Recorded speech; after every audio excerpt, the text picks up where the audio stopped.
한은주는 병원 복도에 앉아 차가운 벽에 등을 기댔습니다. 손에 든 진단서가 떨리고 있었죠. 자궁 기능 저하, 임신 확률 극히 낮음이라는 차갑디 차가운 의학 용어들이 눈앞에서 흔들렸습니다. 결혼 4년째 아이를 간절히 원했던 은주에게는 세상이 무너지는 듯한 순간이었어요. 집에 돌아온 은주는 남편 준호와 시어머니 미란 앞에서 진단서를 내밀었습니다. 미란이 진단서를 받아든 순간 그녀의 얼굴이 일그러졌죠. 이게 뭐야? 애를 못 낳는다고? 미란의 목소리가 거실에 날카롭게 울렸습니다. 우리 집대를 끊으려고 작정했냐? 은주의 가슴이 철렁 내려앉았어요. 아니, 정확히는 예상했던 반응이었습니다. 하지만 막상 듣고 보니 숨이 막혔죠. 어머니, 그런 말씀은. 은주가 떨리는 목소리로 말을 꺼내려 했지만 미란이 끊어버렸습니다. 시댁대를 잇는 건 며느리의 기본 의무지. 그것도 못하면서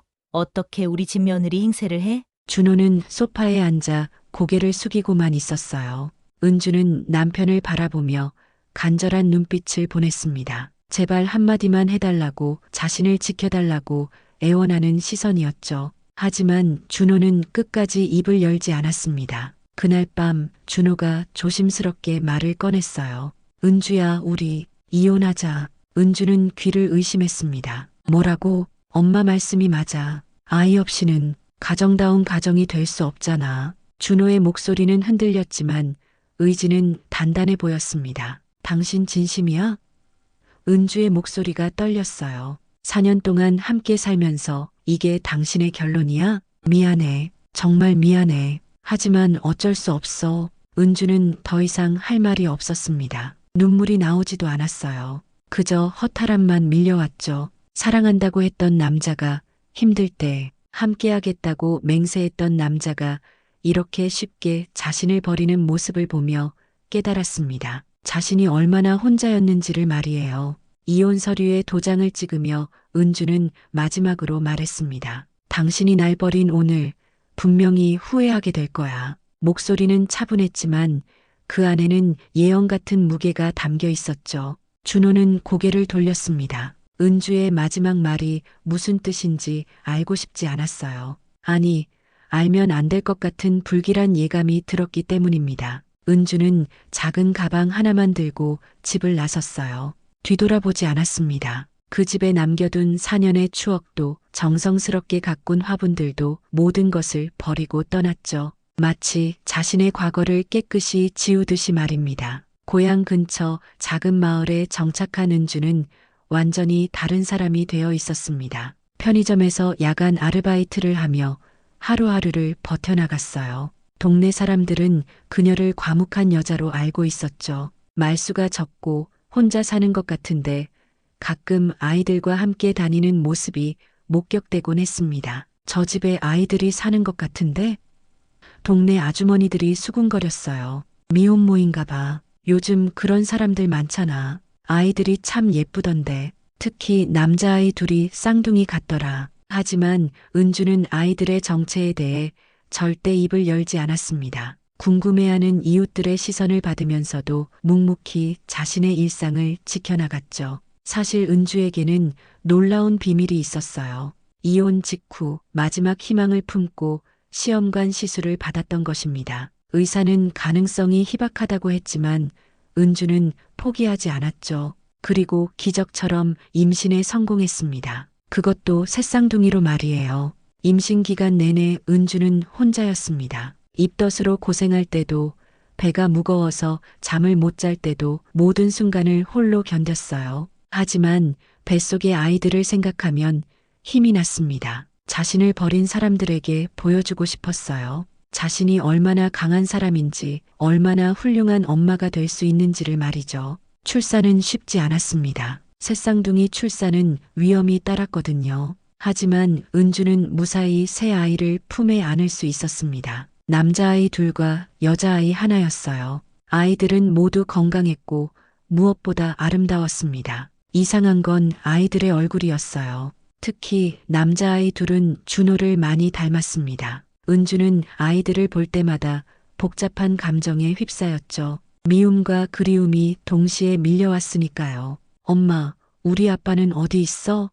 5살이 된 첫째 민준이가 물었습니다. 아빠는 멀리 있어. 은주는 대답했어요. 거짓말은 아니었습니다. 마음의 거리로 따지면 정말 멀리 있었으니까요. 둘째 민수와 셋째 민지도 가끔 아빠에 대해 물었지만 은주는 항상 같은 대답을 했습니다. 아이들은 더 이상 묻지 않았어요. 엄마가 슬퍼하는 걸 알았기 때문입니다. 은주는 새 아이를 키우며 정말 힘들었습니다. 경제적으로도 빠듯했고 체력적으로도 한계였어요. 하지만 한 번도 후회하지 않았습니다. 이 아이들이 있어서 자신이 살아갈 수 있었거든요. 동네 사람들은 은주를 대단하다고 여겼어요. 혼자서 새 아이를 키우는 것이 얼마나 어려운 일인지 알았기 때문입니다. 하지만 은주 자신은 대단하다고 생각하지 않았어요. 그저 엄마로서 당연한 일을 했을 뿐이었죠. 3년이 흘렀습니다. 은주는 조금씩 마음의 상처를 치유해가고 있었어요. 아이들과 함께하는 일상이 소중했고 무엇보다 자신이 혼자서도 충분히 행복할 수 있다는 걸 깨달았습니다. 토요일 오후 은주는 새 아이들과 함께 대형마트에 장을 보러 갔습니다. 민준이와 민수는 카트를 밀며 신나했고 민지는 엄마 손을 꼭 잡고 따라다녔어요. 엄마, 이거 사주세요. 민수가 과자 코너에서 소리쳤습니다. 안 돼. 집에 과자 많이 있잖아. 은주가 웃으며 대답했어요. 그럼 이건요? 민준이가 다른 과자를 들고 왔습니다. 너희들은 정말. 은주가 고개를 흔들며 웃었죠. 아이들의 순수한 모습을 보면 모든 피로가 날아갔습니다. 그때였어요. 과일 코너에서 누군가가 은주를 뚫어져라 쳐다보고 있었습니다. 은주가 시선을 느끼고 고개를 돌렸을 때 그 사람과 눈이 마주쳤어요. 준호였습니다. 은주의 심장이 멈추는 것 같았어요. 3년 만에 보는 전 남편의 얼굴은 많이 야위어 있었습니다. 하지만 그 순간 준호의 표정은 충격 그 자체였죠. 준호의 시선이 은주 옆의 아이들에게 향했습니다. 새 아이가 나란히 서 있는 모습을 본 순간 준호의 얼굴이 창백해졌어요. 잠깐, 준호가 중얼거렸습니다. 저 아이들은 민준이와 민수의 얼굴이 너무도 생생하게 준호 자신을 닮아 있었거든요. 특히 눈매와 입가의 모습이 그대로였습니다. 민지도 준호와 은주의 특징을 고루 물려받은 모습이었어요. 엄마, 저 아저씨가 우리를 계속 봐요. 민지가 은주의 옷자락을 잡아당겼습니다. 은주는 재빨리 아이들을 자신 뒤로 숨겼어요. 아무것도 아니야. 가자. 하지만 준호는 그 자리에서 움직일 수 없었습니다. 아이들의 얼굴이 자신의 어린 시절과 너무도 똑같았거든요. 특히 민준이의 눈썹과 민수의 웃는 모습은 준호의 어머니가 자주 꺼내보던 자신의 어린 시절 사진과 판박이었어요. 은주야.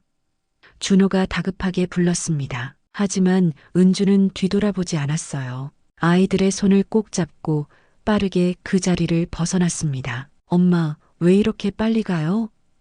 민수가 물었지만 은주는 대답하지 않았어요. 오직 그곳에서 벗어나는 것만 생각했습니다. 준호는 미친 듯이 뒤를 쫓았습니다. 은주야, 잠깐만. 하지만 은주는 이미 계산을 마치고 주차장으로 향하고 있었어요. 준호가 주차장에 도착했을 때 은주의 차는 이미 사라진 뒤였습니다. 준호는 그 자리에 멍하니 서 있었어요. 방금 본 것이 현실인지 꿈인지 구분할 수 없었습니다. 하지만 한 가지는 확실했어요. 그 아이들, 특히 남자아이 둘은 분명히 자신을 닮았다는 것이었죠. 설마, 준호가 입을 벌렸습니다. 설마 그 아이들이. 집으로 돌아가는 차 안에서 은주의 손은 계속 떨렸습니다. 아이들은 엄마의 이상한 행동을 눈치챘지만 묻지 않았어요. 대신 서로 조용히 손을 잡고 있었습니다. 괜찮아, 엄마. 민지가 작은 목소리로 말했어요. 은주는 백미러로 아이들을 바라봤습니다. 이 순수한 아이들을 지켜야 한다는 생각이 들었어요. 그 누구도, 심지어 친아빠라 하더라도 이 아이들에게 상처를 주게 할 수는 없었습니다. 그날 밤 준호는 잠을 이룰 수 없었어요. 마트에서 본 아이들의 얼굴이 계속 떠올랐습니다. 그리고 은주의 마지막 말이 귓가에 맴돌았죠. 당신이 날 버린 오늘 분명히 후회하게 될 거야. 이제야 그 말의 의미를 알 것 같았습니다. 준호는 며칠 동안 일에 집중할 수 없었습니다. 마트에서 본 새 아이의 얼굴이 계속 머릿속을 맴돌았어요. 특히 민준이와 민수의 모습은 자신의 어린 시절과 너무나 똑같았습니다. 회사에서도 멍하니 있는 일이 많아졌어요. 동료들이 여러 번 말을 걸어도 대답하지 못할 정도였죠. 부장님 괜찮으세요? 후배가 걱정스럽게 물었습니다. 아, 미안. 뭐라고 했지? 준호가 정신을 차리며 대답했어요. 집에 돌아와서도 마찬가지였습니다. 어머니 미란이 저녁상을 차려놓고 불러도 듣지 못했어요. 준호야, 밥 먹어. 미란이 큰 소리로 불렀습니다. 엄마, 혹시 준호가 조심스럽게 말을 꺼냈어요. 은주가 떠나기 전에 병원에 다닌 적 있었나? 왜 갑자기 그 얘기를 해? 그 여자 얘기는 하지도 마. 미란의 표정이 일그러졌습니다. 아니야, 그냥 궁금해서. 하지만 준호는 계속 생각했어요.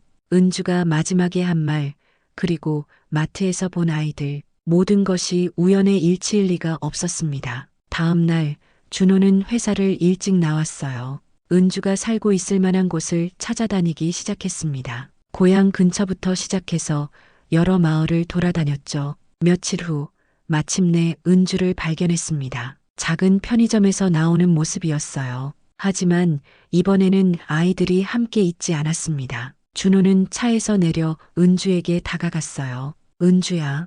은주가 돌아봤습니다. 차가운 표정이었어요. 왜 여기까지 왔어? 그 아이들, 내 아이들이지? 준호의 목소리가 떨렸습니다. 은주는 대답하지 않았어요. 그저 준호를 차갑게 바라볼 뿐이었습니다. 제발 말해줘. 내가 알 권리가 있잖아. 준호가 간절하게 말했습니다. 권리?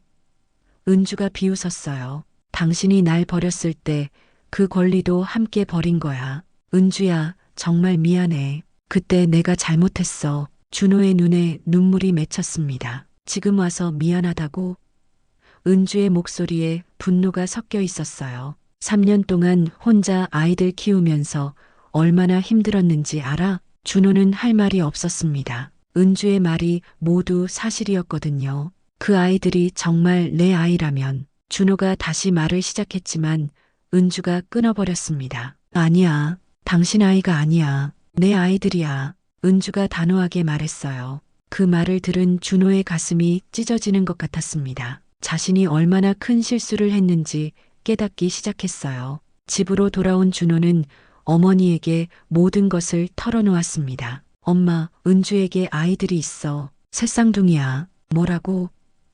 미란이 놀라며 일어섰습니다. 그 아이들이 나를 닮았어. 분명히 내 아이들일 거야. 미란의 얼굴이 복잡해졌어요. 설마 사생아를 낳았다는 거야? 엄마, 그런 말 하지 마. 준호가 화를 냈습니다. 만약 정말 내 아이들이라면 우리가 저지른 일이 얼마나 큰 죄인지 몰라. 하지만 미란은 여전히 믿으려 하지 않았어요. 그 여자가 다른 남자와 낳은 아이일 수도 있잖아. 아니야. 내 직감이 말해줘. 그 아이들은 분명히 내 아이야. 그날 밤 준호는 잠을 이루지 못했습니다. 은주와 아이들 생각에 마음이 아팠어요. 자신이 얼마나 바보 같은 선택을 했는지, 얼마나 소중한 것들을 잃었는지 깨달았습니다. 만약 정말 그 아이들이 자신의 아이라면 자신은 생후 몇 개월도 안 된 아기들을 버린 셈이었어요. 아버지로서 해야 할 책임을 전혀 지지 않은 채로 말이죠. 준호는 결심했습니다.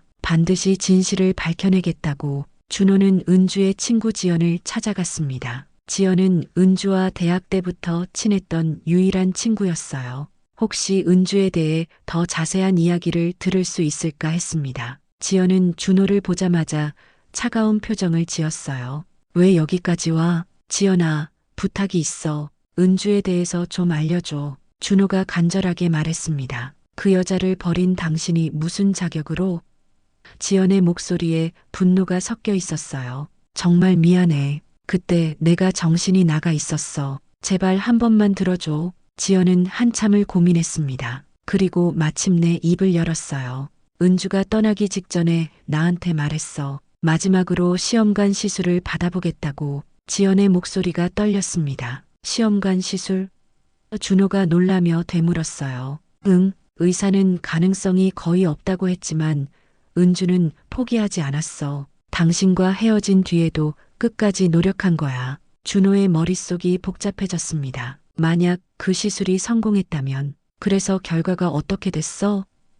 준호가 조심스럽게 물었습니다. 모르겠어. 은주가 연락을 끊었거든. 시술 받고 나서 한 달 뒤쯤부터 전화도 안 받고 문자도 답장이 없었어. 지연이 계속 말했어요. 나도 걱정돼서 찾아다녔는데 이사를 간 것 같았어. 집주인한테 들어보니 갑자기 이사 간다고 하더라고. 준호는 점점 확신이 섰습니다. 은주가 정말로 임신에 성공했고 그래서 조용히 사라진 것 같았어요. 지연아, 혹시 은주가 어느 병원에서 시술 받았는지 알아?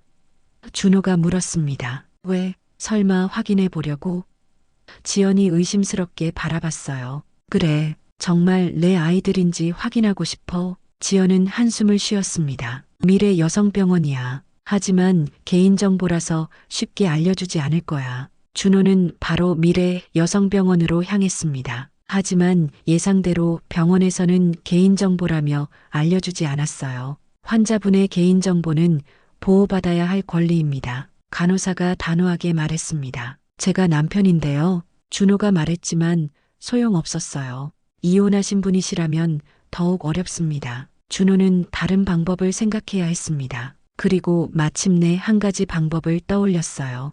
유전자 검사였습니다. 하지만 유전자 검사를 위해서는 아이들의 시료가 필요했어요. 그것은 은주의 동의 없이는 불가능한 일이었습니다. 며칠 후 준호는 우연을 가장해서 은주가 사는 동네를 배회했습니다. 아이들이 놀고 있는 모습을 발견했을 때 마음이 뛰었어요. 민준이, 민수, 민지가 작은 공원에서 놀고 있었습니다. 은주는 보이지 않았어요. 아마 집에 있는 것 같았습니다. 준호는 아이들에게 다가갔어요. 안녕, 얘들아. 아이들이 준호를 쳐다봤습니다. 민지가 먼저 입을 열었어요. 아저씨, 누구세요? 아저씨는 너희 엄마 친구야. 준호가 거짓말을 했습니다. 엄마 친구?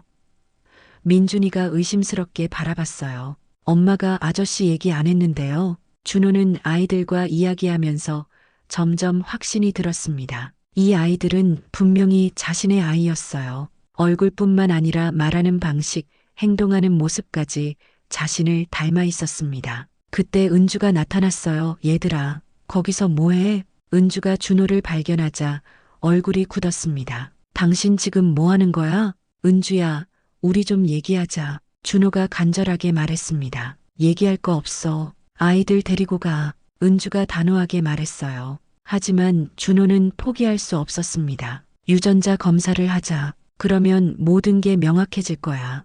은주의 표정이 변했어요. 유전자 검사? 그래. 정말 내 아이들인지 확인하고 싶어. 은주는 잠시 고민했습니다. 그리고 마침내 고개를 끄덕였어요. 좋아, 하자. 유전자 검사를 위해 병원에 간 날 준호의 손은 계속 떨렸습니다. 3년 동안 품어왔던 의문이 드디어 해결될 순간이었어요. 은주는 아이들과 함께 병원에 왔습니다. 아이들은 무슨 일인지 모르겠다는 표정으로 엄마 주위를 맴돌았어요. 엄마, 여기서 뭐해요? 민지가 물었습니다. 잠깐 검사만 받는 거야. 아프지 않으니까 걱정하지 마. 은주가 다정하게 대답했어요. 검사는 간단했습니다. 입 안쪽을 면봉으로 살짝 긁어내는 것뿐이었어요. 아이들은 신기해하면서도 겁내지 않았습니다. 이게 다예요? 민준이가 물었어요. 응, 이게 다야. 간호사가 웃으며 대답했습니다. 준호도 같은 검사를 받았어요. 손이 떨려서 면봉을 제대로 잡기도 어려웠습니다. 결과는 일주일 후에 나옵니다. 의사가 설명했어요. 그 일주일은 준호에게 평생 중 가장 긴 시간이었습니다. 매일 밤 잠을 이루지 못했고 일에도 집중할 수 없었어요. 어머니 미란도 초조해했습니다. 정말 그 아이들이 우리 손주라면 어떡하지? 엄마, 그럼 당연히 책임져야죠. 준호가 대답했어요. 하지만 그 여자가 받아줄까? 우리를 얼마나 미워하겠어. 미란도 이제야 자신들이 저지른 일의 심각성을 깨닫기 시작했어요. 만약 정말 은주가 혼자서 새쌍둥이를 키웠다면 그 고생이 얼마나 컸을지 상상조차 되지 않았습니다. 드디어 결과가 나오는 날이 왔습니다. 준호는 일찍 병원에 도착했어요. 은주도 이미 와 있었습니다. 의사가 결과지를 들고 나왔어요. 검사 결과를 말씀드리겠습니다. 준호의 심장이 터질 것 같았습니다. 세 아이 모두 강준호 씨와 99.9% 일치합니다. 친자 관계가 확실합니다. 그 순간 준호의 머릿속이 하얘졌어요. 정말로 자신의 아이들이었던 것입니다. 민준이, 민수, 민지. 준호가 아이들의 이름을 하나씩 불렀습니다. 목소리가 떨렸어요. 내가 무슨 짓을 한 거야. 준호의 눈에서 눈물이 쏟아져 내렸습니다. 은주는 결과를 듣고도 표정이 변하지 않았어요. 이미 알고 있던 사실이었으니까요. 준호는 은주 앞에 무릎을 꿇었습니다. 은주야, 정말 미안해. 정말 미안해. 지금 와서 미안하다고? 은주의 목소리는 여전히 차가웠어요. 아이들이 태어날 때 내가 곁에 있어야 했는데 첫걸음을 뗄 때도 아플 때도 모든 순간을 놓쳤어. 준호가 흐느끼며 말했습니다. 민준이가 준호를 바라봤어요. 아저씨, 왜 울어요? 민준아. 준호가 아이에게 손을 뻗었지만 은주가 아이를 자신 뒤로 숨겼습니다. 당신이 우는 것으로 지난 3년이 되돌아와? 은주가 냉정하게 말했어요. 준호는 할 말이 없었습니다. 은주의 말이 모두 맞았거든요.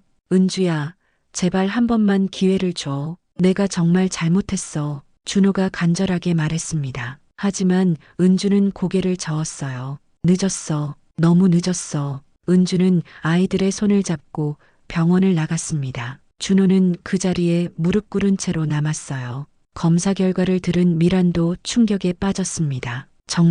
정말 우리 손주들이었구나. 엄마, 우리가 얼마나 큰 죄를 저질렀는지 이제 아시겠어요?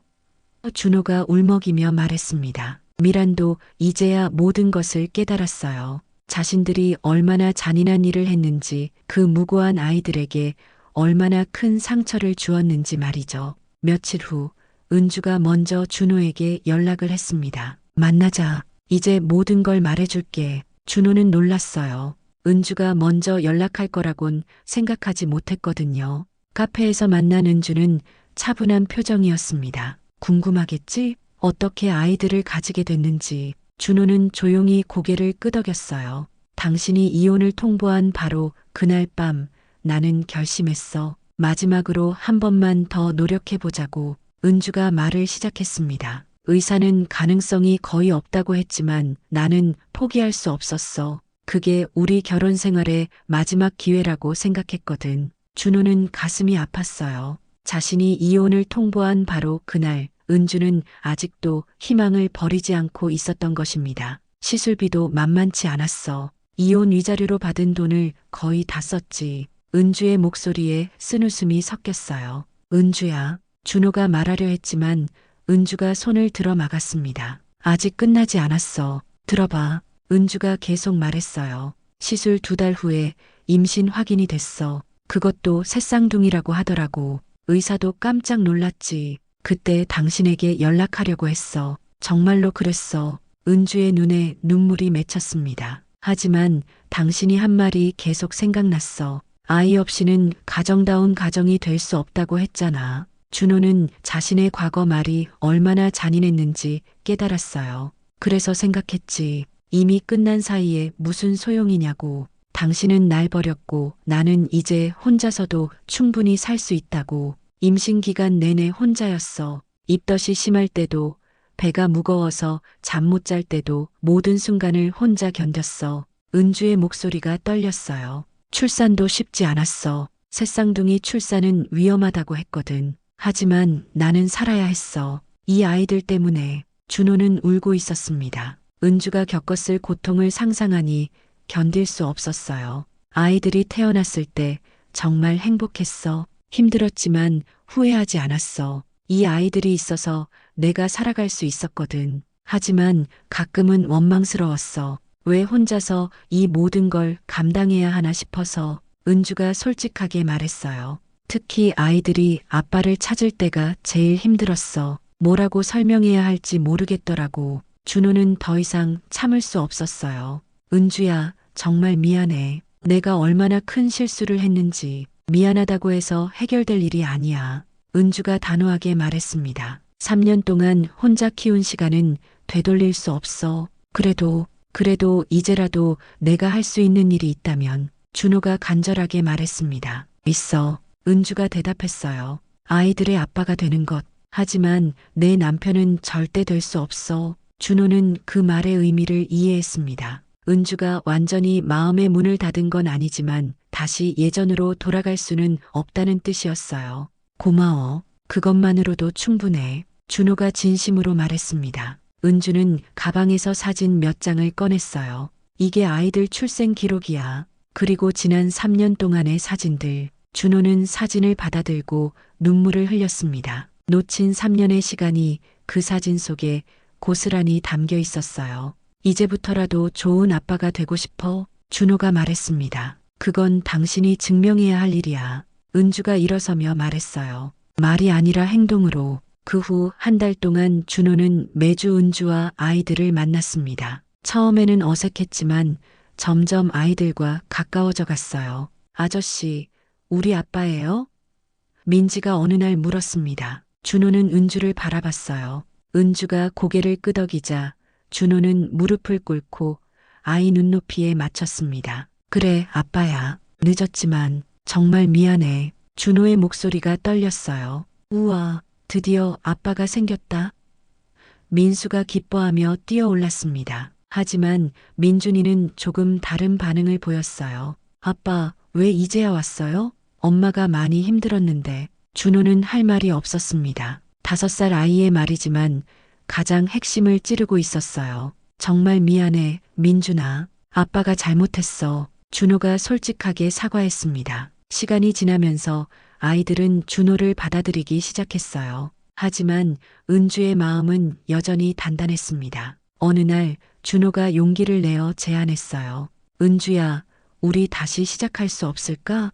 은주는 고개를 저었습니다. 안 돼. 우리는 이미 끝났어. 하지만 아이들을 위해서라도. 준호가 말하려 했지만 은주가 끊어버렸어요. 아이들을 위해서라면 더욱 안 돼. 아이들에게는 진짜 사랑하는 부모가 필요해. 억지로 맞춰가는 부모가 아니라. 준호는 은주의 마음이 얼마나 단단해졌는지 깨달았어요. 3년 동안 혼자서 아이들을 키우며 스스로 강해진 은주였습니다. 그럼 난 어떻게 해야 해?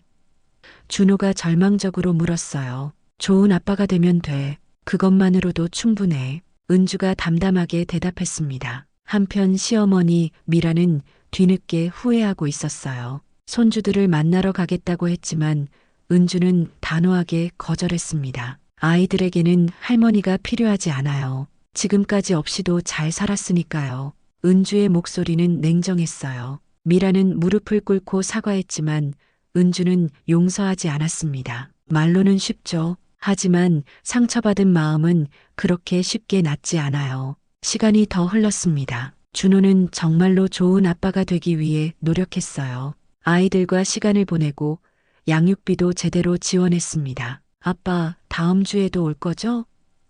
민지가 물었어요. 당연하지. 아빠는 앞으로 계속 너희와 함께 할 거야. 준호가 약속했습니다. 은주는 그런 준호의 모습을 지켜봤어요. 예전의 무책임한 모습은 찾아볼 수 없었습니다. 하지만 여전히 마음을 열지는 않았어요. 어느 저녁 아이들이 잠든 후 은주와 준호가 조용히 대화를 나눴습니다. 고마워. 은주가 말했어요. 정말 좋은 아빠가 되려고 노력하는 모습이 보여. 당연한 일이야. 오히려 늦어서 미안해. 준호가 대답했습니다. 하지만 우리 사이는 달라질 수 없어. 그건 이해해줘. 은주가 단호하게 말했어요. 알아. 더 이상 바라지 않을게. 아이들의 아빠로만 남을게. 준호가 약속했습니다. 마지막 장면, 은주는 새쌍둥이와 손을 잡고 공원을 걸어가고 있었어요. 준호는 조금 떨어진 곳에서 따라오고 있었습니다. 완전한 가족은 아니지만 각자의 자리에서 아이들을 사랑하고 있었죠. 사랑은 때로 기적이 되기도 하지만 기적을 벌인 사람에게는 두 번째 기회가 쉽게 주어지지 않는다. 하지만 진정한 사랑이라면 그 형태가 달라져도 계속될 수 있다. 은주는 혼자서도 충분히 행복했고 준호는 뒤늦게나마 아버지의 책임을 배워가고 있었다. 그리고 새쌍둥이들은 온전한 사랑 속에서 자라나고 있었다. 해가 저물어가는 공원에서 새쌍둥이의 웃음소리가 울려 퍼졌습니다. 그 웃음 속에는 상처받은 과거를 딛고 일어선 새로운 희망이 담겨 있었어요.